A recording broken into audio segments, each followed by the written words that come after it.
Hey, what's up YouTube? This is Koa Krista, and well, here on the screen it's not really anything to do with like the actual video recording that I'm gonna be telling you about.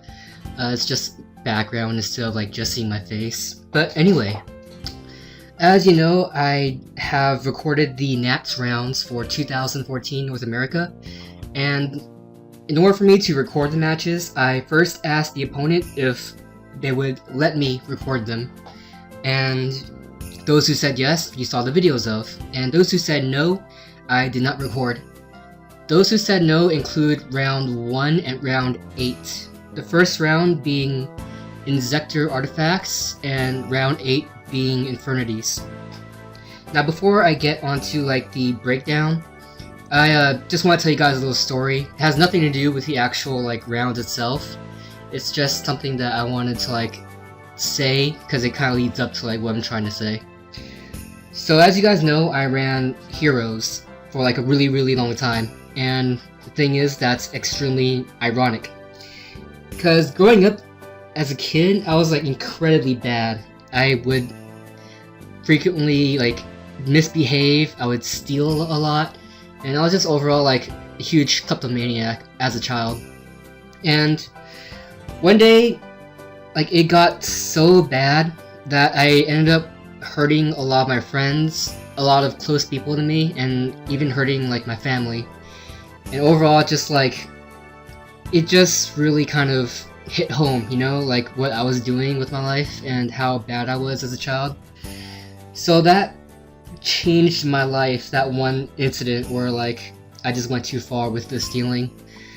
So I made a vow to myself since then, and I made sure, like, the vow was to never steal ever again, and I would be a good boy and behave, and, you know, just be an upstanding citizen and such.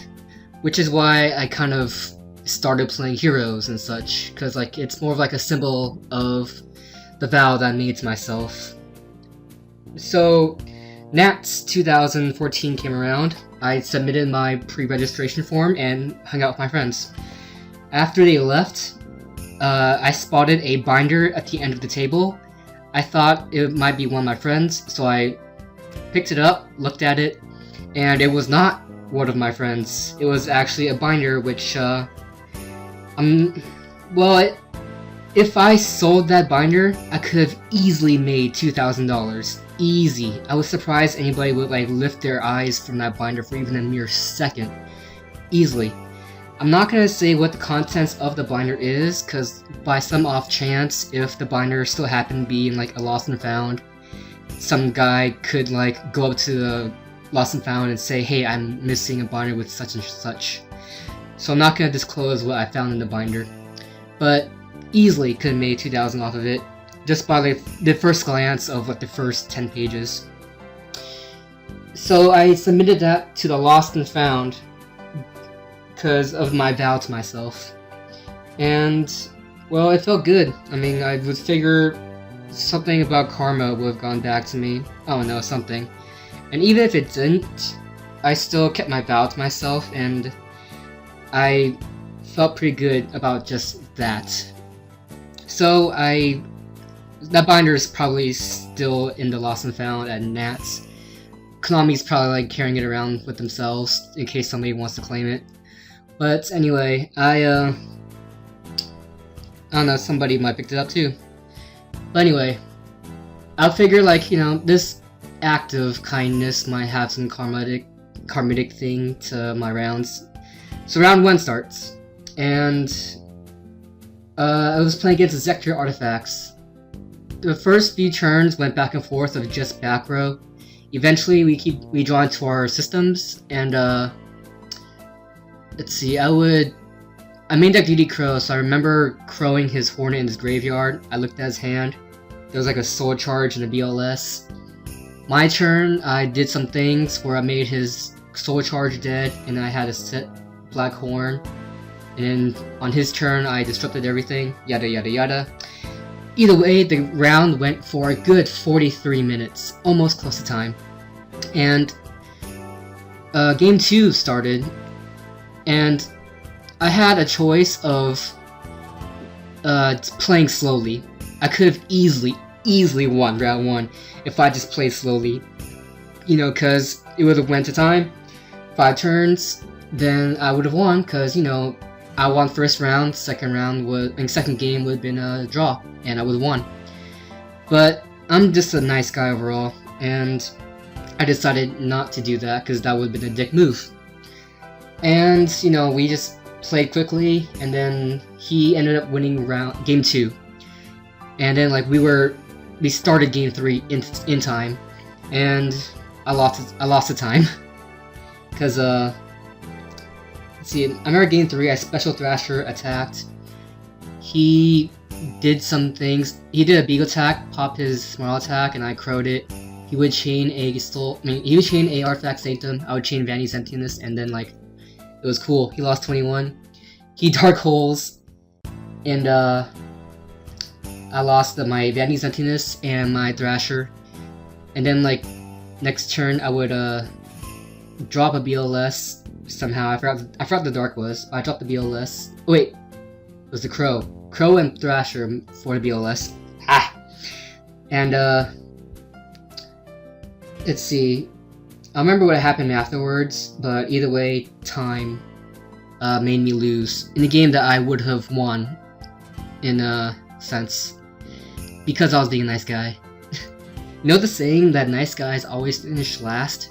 There's some truth to that. So, you know, karma didn't get back to me, but you know what? I didn't care, cause even if I kept that binder, I would have made plus, but I wouldn't feel good about myself. So, brag about that some more. So I lost round 1 to Inzektor artifacts to time. And round 8 comes along. And I asked my opponent if I could record the game. And he was really nervous that I even asked that at all. And like he just said no. So then like I put the glasses on the table and he said, "Can you turn that around because I don't want that thing to be on or something?" I'm like, alright, if you're that paranoid, sure. So I put my glasses like upside down. The round goes on. I win game 1 because I went first. Oh no, wait. Before I start that story, before round 8 started, I was playing against a fan who was playing heroes and such, and we were outside because I was near an outlet because I need to charge my glasses and I need to charge my laptop. And we just played a few games, and he said that if the round started, his friend would call him and we would make it in time for the round. So I'm like, okay, sure, then I don't have to worry about that anymore. So we play a few games, and then like in the middle of a game, his friend runs over to us and says, "Hey dude, what are you doing here? Hurry up, the round just started. Get there before you get game lost." And we're like, oh fuck. So we packed up quickly. I dashed to my round slip, found a table, sat down, and it turns out that I was 3 minutes late and I got a game 1 loss. And so yeah, there's that. So starting round 8, game 1 I already lost because I was late because I was playing against a fan. I went first because I won a dice roll. I completely dominated because my back row was like cool and such. Game 2.